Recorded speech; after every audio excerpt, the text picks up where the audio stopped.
On ne sait pas pourquoi chez une personne qui vit dans un milieu tout à fait agnostique, même parfois anti-religieux et anti-chrétien, d'un seul coup s'intéresse au christianisme, s'intéresse au spirituel.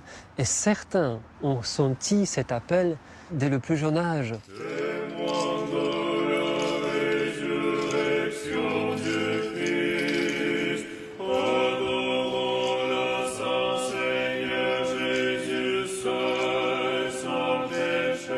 Et parmi nos catéchumènes, il y a des gens qui même vont contre la volonté de leurs parents, contre tout ce qui est enseigné dans leurs écoles, tout ce qui est enseigné ou qui est proposé par leur milieu des amis. Ils viennent à l'église parce qu'ils ne peuvent pas vivre autrement. Et c'est un vrai miracle.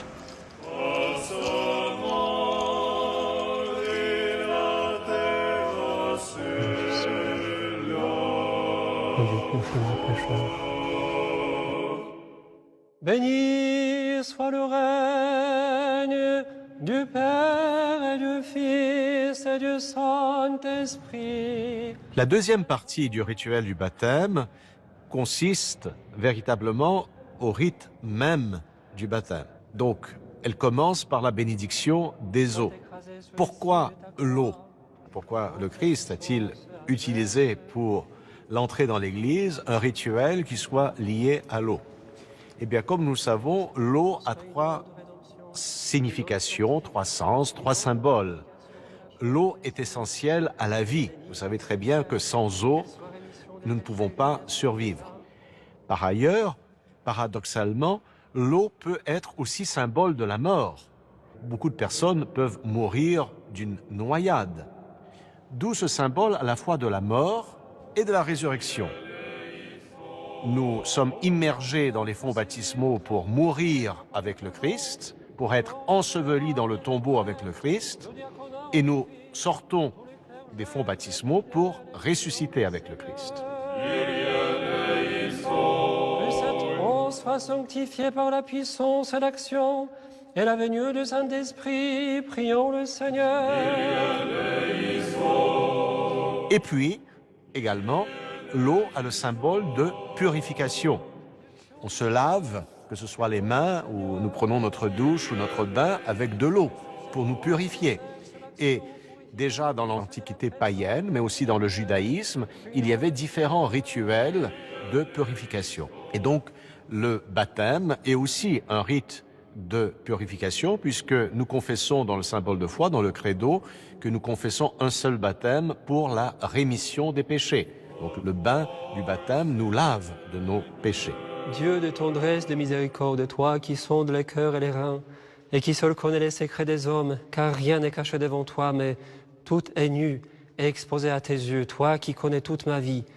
Lave la souillure de mon corps et l'impureté de mon âme. Et donc la deuxième partie du rituel du baptême commence par la bénédiction des eaux, où nous demandons à l'Esprit Saint de descendre sur l'eau et de la sanctifier. Et puis, nous avons un rite d'onction prébaptismale. Toi donc, Seigneur ami des hommes et notre roi, viens aussi, maintenant, et par l'effusion de ton Saint-Esprit, sanctifie cette eau.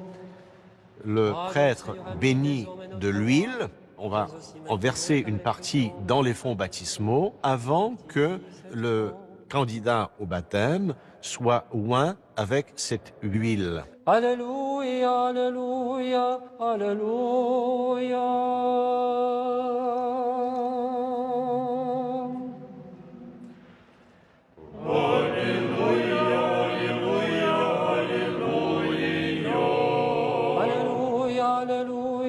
Pourquoi ce rituel de l'huile? Il y a un symbolisme biblique qui est mentionné dans les textes liturgiques. On se rappelle au moment du déluge, dans le livre de la Genèse, Noé apprend la fin du déluge d'une colombe qui lui apporte dans son bec une branche d'olivier. Donc l'olivier est devenu un symbole de paix, de réconciliation. Et donc ce rite d'onction prébaptismale montre la réconciliation de l'être humain avec Dieu. Le serviteur de Dieu Gabriel est oint de l'huile de l'allégresse au nom du Père et du Fils et du Saint-Esprit, pour la guérison de l'âme et du corps, qu'il entende l'enseignement de la foi. Tes mains m'ont créé et m'ont façonné. Et puis, il y a aussi un jeu de mots en grec entre huile et miséricorde. L'huile est éléon et la miséricorde est éléos. Donc il y a un jeu de mots entre éléon et éléos. Donc l'huile devient le symbole de la miséricorde que Dieu accorde à l'homme. Et donc ce rite d'onction prépare l'homme à être baptisé. Le serviteur de Dieu, Gabriel, est baptisé au nom du Père, Amen, et du Fils, Amen, et du Saint-Esprit, Amen. Amen. Puis vient ensuite le rituel de l'immersion baptismale. Ce rite d'immersion symbolise tout d'abord notre confession de foi dans la Trinité, et puis par ailleurs aussi symboliquement notre adhésion à la mort et à la résurrection du Christ, après qu'il ait passé 3 jours dans le tombeau et qu'il soit ressuscité le 3e jour. Le serviteur de Dieu, Virgile, est baptisé au nom du Père. Cette plongée dans les eaux du baptême se fait en 3 temps et le prêtre prend la tête du baptisé et souligne le serviteur de Dieu un tel est baptisé au nom du Père. Plongé et tout le monde, toute l'assemblée dit Amen, ce qui souligne la dimension d'ailleurs ecclésiale du baptême, pas simplement individuelle, ça concerne toute l'assemblée. Et du Fils. Ensuite, deuxième affirmation du prêtre, le serviteur de Dieu un tel, au nom du Fils, Amen. Amen. Et ensuite au nom du Saint-Esprit, Amen. Donc c'est très important de souligner qu'on est baptisé dans la Trinité. La servante de Dieu, Alexandra, est baptisée au nom du Père. Chaque baptême que je célèbre dans l'Église est pour moi très émouvant parce que, en lisant toutes ces prières, en faisant ces gestes que je connais par cœur, n'est-ce pas, parce que les baptêmes de notre Église, notre paroisse sont très nombreux. En même temps, chaque baptême, je vis comme mon propre baptême. C'est-à-dire que je me rends compte surtout de cette vocation en fait chrétienne qui est déjà exprimée dans les prières et dans ces gestes très symboliques, pleins de sens. En fait, et moi-même, je me rends compte à quel point, en fait, je suis encore loin de cet idéal qui m'est proposé dans l'Évangile, qui m'est proposé aussi dans notre liturgie et aussi dans la liturgie du baptême. Amen. Et du Fils. Amen. Et du Saint-Esprit. Pendant l'immersion, j'étais assez anxieux à l'idée de rentrer dans une nouvelle étape de ma vie. Parce qu'il faut savoir, le baptême, c'est une nouvelle naissance de nous-mêmes, l'ancien nous meurt. Du coup, j'étais assez anxieux, mais après, j'étais très très joyeux, j'étais content. Et j'étais assez excité de voir ce qui allait se passer à l'avenir. C'est-à-dire que de commencer une nouvelle vie, le nouveau moi. Daniel. En sortant, j'ai eu un sentiment de frais, vraiment de renouveau. Je me suis senti très léger. C'était tellement intense que je sentais même physiquement, je me sentais léger. Comme si je pouvais sauter de 6 mètres, quoi. Et j'ai eu un sentiment aussi de réconfort, comme une genre de chaleur, comme quoi là je suis bien entouré par l'Église et là je vais pouvoir commencer une vie pleine, spirituelle et vraiment entamer mon chemin, quoi.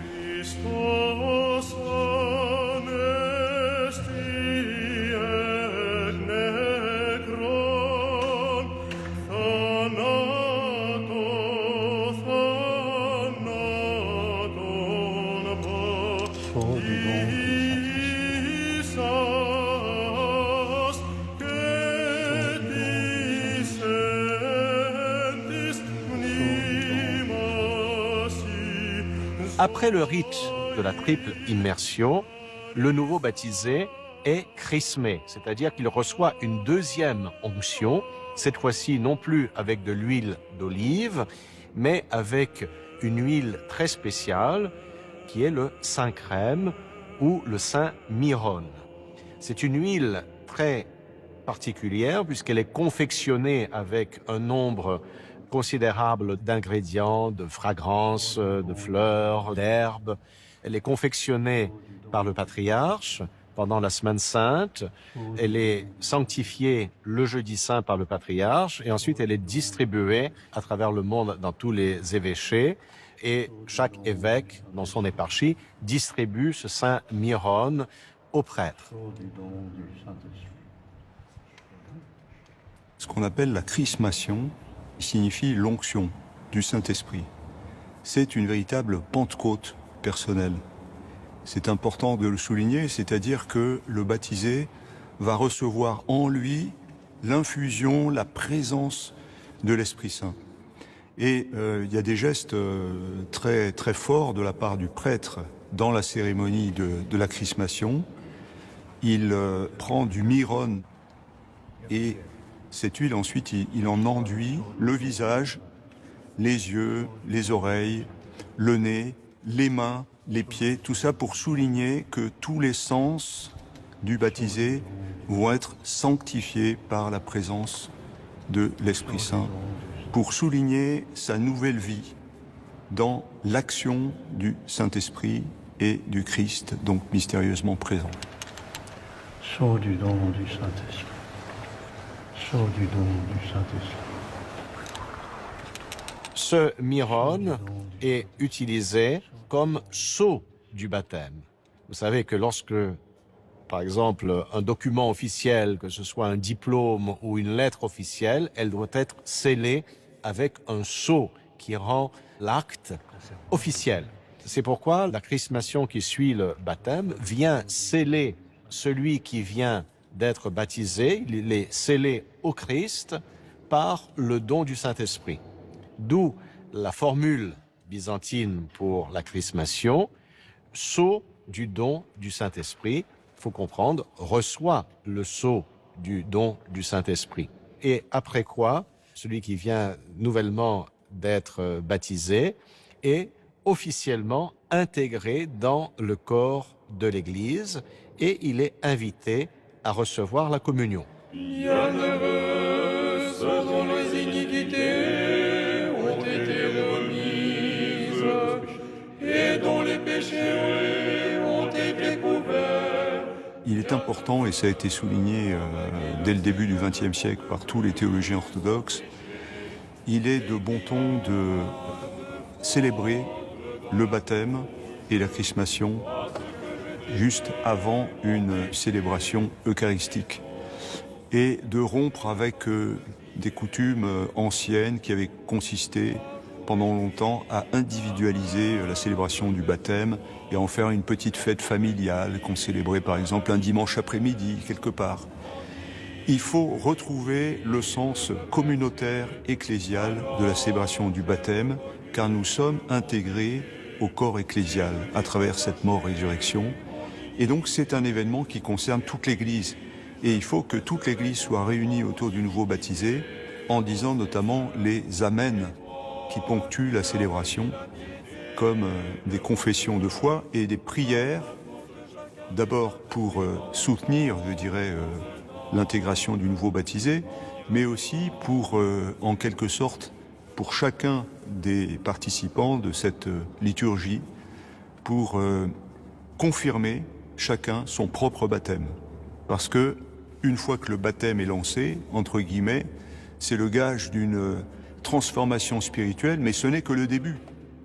Et ensuite, il faut toute la vie pour le confirmer. Donc c'est vraiment un processus spirituel qui est lancé et dont l'Eucharistie signifiera à chaque fois une étape d'actualisation et de confirmation.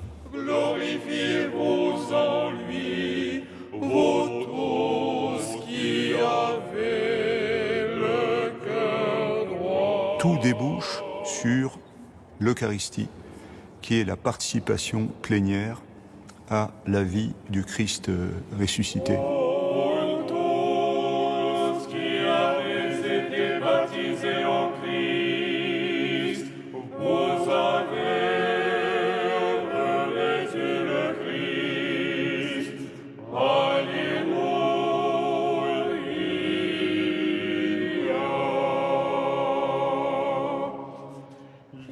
Jadis, dans l'Église antique, les onctions et le baptême se déroulaient au baptistère et après la chrismation, pendant le chant du psaume 31, les nouveaux baptisés se rendaient en procession depuis le baptistère dans l'église, où, une fois arrivés dans l'église, on chantait le verset de Galates 3, « Vous tous qui avez été baptisés en Christ, vous avez revêtu le Christ », et suivait la célébration de la divine liturgie, où ils communiaient à l'Eucharistie.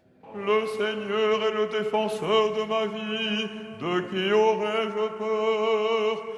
Господь, просвещение мое и спаситель мой, кого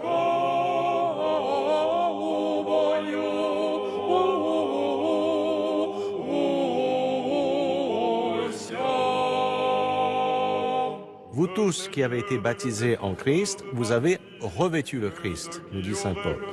D'où l'importance aussi du revêtement du vêtement blanc. Celui qui vient d'être baptisé reçoit à la sortie des fonts baptismaux un vêtement blanc qui symbolise son incorporation au Christ, symbolise au fait qu'il commence une nouvelle vie immaculée, et surtout, il vient d'être illuminé par le Christ qu'il porte désormais, d'où l'importance du cierge allumé qu'il reçoit du célébrant, qui montre que le baptême est notre illumination spirituelle du fait que nous nous sommes incorporés dans le Christ. Lecture de Saint Évangile selon Saint Matthieu. Gloire à toi, Seigneur. J'ai été baptisé tout petit, je ne me souviens pas de mon baptême. Mais quand un adulte se présente et comme lui, il fait un énorme effort pour recevoir ce baptême, pour prouver qu'il a été touché par le Christ, qui a la foi. Donc c'est toujours très touchant et c'est aussi très édifiant pour nous tous. Et Jésus s'approchant leur parla ainsi. Toute puissance m'a été donnée au ciel et sur la terre. Nous sommes devant des personnes qui font quand même ce choix tout à fait consciemment. Encore plus quand on les a préparés, on les a accompagnés pendant plusieurs mois. Bien sûr, il y a une sorte de relation tout à fait familiale qui s'installe entre nous. Et sans aucun doute, moi je voyais dans eux mes enfants, mes vrais enfants spirituels. Amen.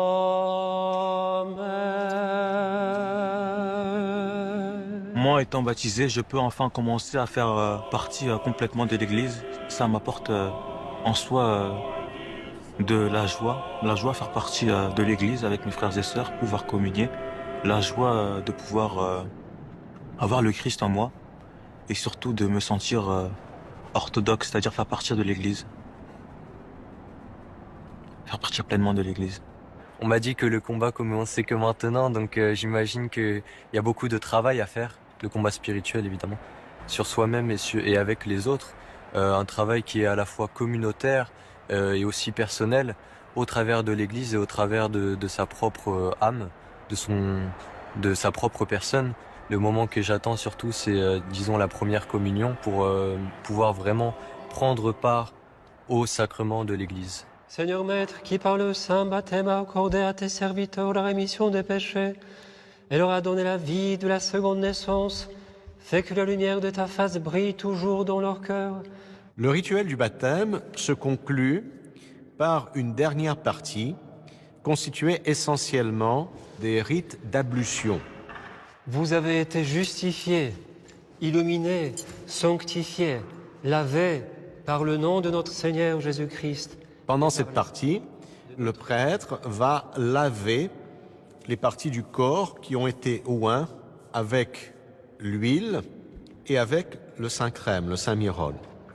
Tout simplement pour que le nouveau baptisé puisse retourner dans la vie quotidienne, pour ne pas qu'on tâche des objets de la vie quotidienne avec des choses sanctifiées, eh bien, le prêtre lave en disant des prières les parties du corps qui ont été ointes par le saint myrrhone. Maître Seigneur notre Dieu, toi qui par les fonts baptismaux donne la lumière céleste aux baptisés et qui a régénéré tes serviteurs nouvellement illuminés par l'eau et l'esprit. Dans l'Église antique, après le baptême, les néophytes restaient dans l'Église pendant 8 jours, pendant la semaine pascale, pendant laquelle les nouveaux baptisés restaient dans l'Église pour écouter les catéchèses mystagogiques, c'est-à-dire l'explication des rites auxquels ils avaient participé. Et on a un témoignage de Cyril de Jérusalem où il explique les rites du baptême, de la chrismation et de l'Eucharistie, disant que les personnes comprennent beaucoup mieux les explications une fois qu'ils y ont participé. Et donc, pendant ces 8 jours, les néophytes restaient dans l'Église pour recevoir cet enseignement. Et c'était seulement à la suite de cette semaine lumineuse qu'ils étaient renvoyés chez eux. Ceux qui t'a revêtu, Christ, notre Dieu, inclinés avec nous leur tête devant toi, garde-les pour qu'ils soient toujours des soldats invincibles en face des puissances du mal.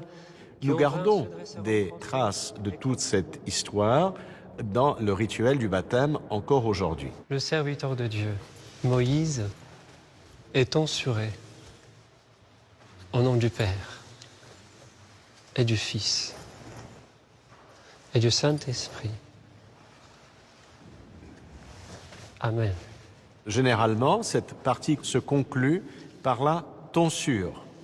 Dans l'Église ancienne, si nous prenons les premiers commentaires que nous avons du rituel du baptême, par exemple Saint Cyril de Jérusalem à la fin du IVe siècle, Saint Cyril ne nous dit rien du rite de la tonsure, pour la simple et bonne raison que ce n'est pas du tout un rite qui est lié à un baptême d'adulte. Et du Saint-Esprit. Le rite du baptême et le rite de la tonsure ont été inclus dans le même rituel. Par ce rite, l'enfant offre ses premiers cheveux à Dieu et on demande pour l'enfant la bénédiction divine jusqu'à sa vieillesse, jusqu'à ce qu'il ait les cheveux blancs. Gloire au Père et au Fils et au Saint-Esprit, et maintenant et toujours et dans les siècles des siècles. Amen. Kyrie eleison, Kyrie eleison, Kyrie eleison.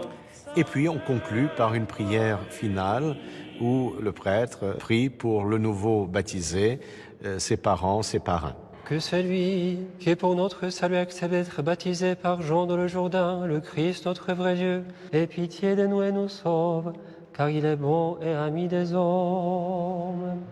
Amen. Pendant ce sacrement du baptême, et surtout à la fin, j'ai pensé à eux et j'ai prié Dieu qu'il les garde toujours et qu'il fortifie leur foi. Je me posais aussi la question, qu'est-ce que ces gens deviennent dans 20 ans, par exemple?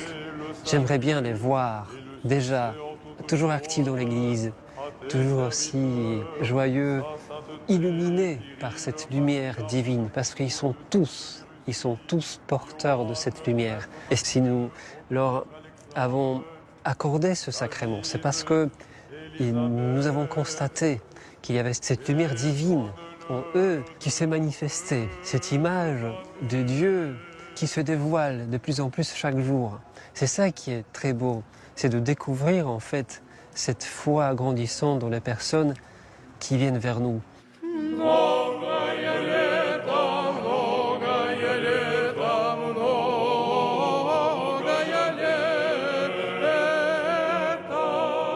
Le baptême est donc un point de départ d'une vie chrétienne. Malheureusement, parfois, souvent, la personne, au lieu de grandir en Christ, s'éloigne du Christ, s'éloigne de l'Église.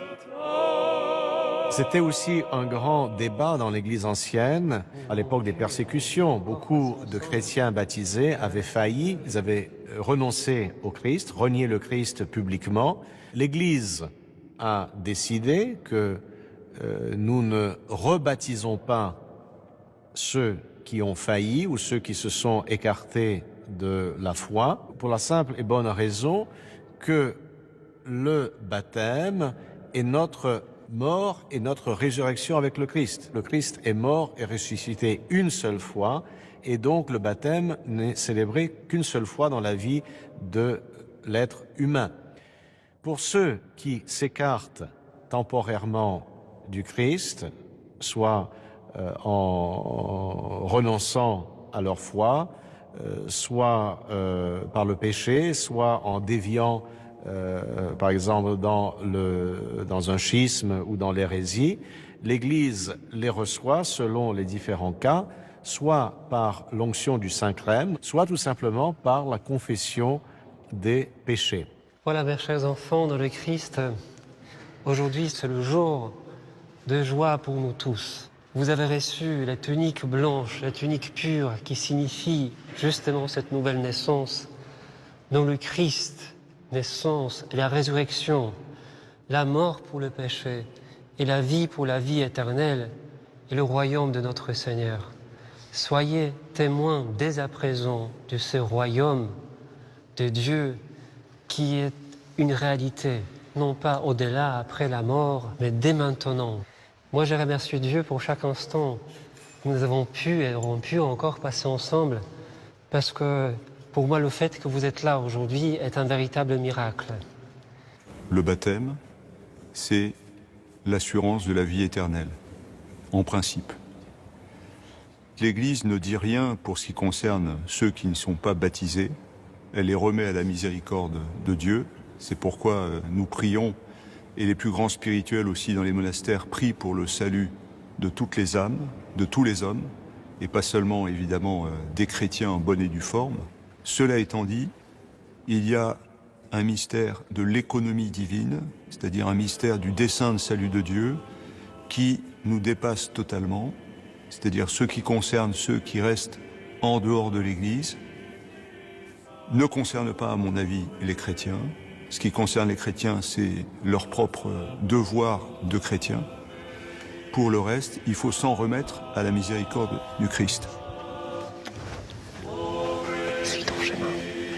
Tu as fait un très bon choix dans ta vie. Continue. Gabriel, je te félicite encore. Merci beaucoup. Pour moi, le Christ est l'unique Dieu de ce monde. C'est ma vie, c'est mon Dieu, je lui dois tout. Je suis très très content de faire partie de son corps maintenant que j'ai rejoint l'Église orthodoxe après ce baptême. Et maintenant, j'attends de voir à l'avenir ce qu'il me réserve, par sa grâce et les plans qu'il me réserve. J'ai hâte. Et foi en lui. Je vois mon baptême et cette participation dans l'Église orthodoxe comme un contrat qu'on ne peut plus refuser par la suite et que donc il faut assumer toutes les responsabilités qui vont avec. Comme le Christ a dit, nous sommes la lumière du monde et c'est notre responsabilité de représenter l'Église orthodoxe à travers le monde du mieux que nous pouvons. Bien sûr, nous ne sommes pas des personnes parfaites, on est tous des pécheurs, chacun d'entre nous, et on doit assumer le mieux possible, véritablement comme si nous étions finalement des diplomates de l'Église, ce rôle de représentant de l'Église orthodoxe à travers le monde. J'espère que j'aurai la force pour vraiment de témoigner concrètement ce qu'est le Christ et ce qu'est l'Église.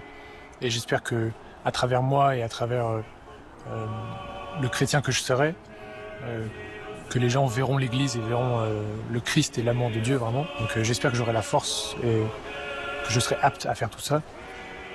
J'espère que je pourrai être saint un jour, puisque c'est ça dont on est appelé. Donc avec l'aide de Dieu, je vais pouvoir faire ça, quoi.